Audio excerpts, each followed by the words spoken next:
জাতির পিতার পরিবার সদস্যদের নিরাপত্তা আইন ২০০৯ আইন বাতিল করেছে অন্তর্বর্তী সরকার।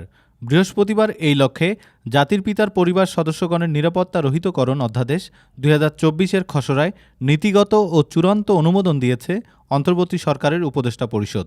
প্রধান উপদেষ্টার প্রেস উইং থেকে পাঠানো এক বিজ্ঞপ্তিতে এই তথ্য জানানো হয়। বিজ্ঞপ্তিতে বলা হয়, কেবল একটি পরিবারের সদস্যদের রাষ্ট্রীয় বিশেষ সুবিধা দেওয়ার জন্য আইনটি করা হয়েছিল, যা একটি সুস্পষ্ট বৈষম্যবিরোধী ছাত্র জনতার গণ অভ্যুত্থানের পর বর্তমান অন্তর্বর্তী সরকার সব বৈষম্য দূরীকরণের দৃঢ় প্রত্যয় গ্রহণ করেছে। বর্তমানে সংসদ ভাঙ্গিয়া যাওয়া অবস্থায় রয়েছে, তাই এ বিষয়ে আশু ব্যবস্থা গ্রহণ করে এই আইনটি রহিত করতে অধ্যাদেশ জারি করা প্রয়োজন। একই বৈঠকে বিশেষ নিরাপত্তা বাহিনী স্পেশাল সিকিউরিটি ফোর্স আইন ২০২১-এর সংশোধন করে অধ্যাদেশ জারির সিদ্ধান্ত নেওয়া হয়েছে। এর কয়েকটি বিধান বাতিল এবং অন্তর্বর্তী সরকারের প্রধান উপদেষ্টা নিরাপত্তা বিধানের বিষয়টি সংযোজন করে অধ্যাদেশ জারি করা হবে। উপদেষ্টা পরিষদের বৈঠক শেষে বন, পরিবেশ ও জলবায়ু উপদেষ্টা সৈয়দা রিজওয়ানা হাসান সাংবাদিকদের বলেন, আমাদের এই সরকারটা হচ্ছে বৈষম্য বিরোধী আন্দোলনের আউটকাম।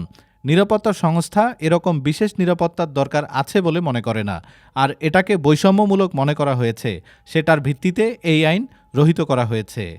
ডেস্ক রিপোর্ট, আজ বার্তা, ঢাকা।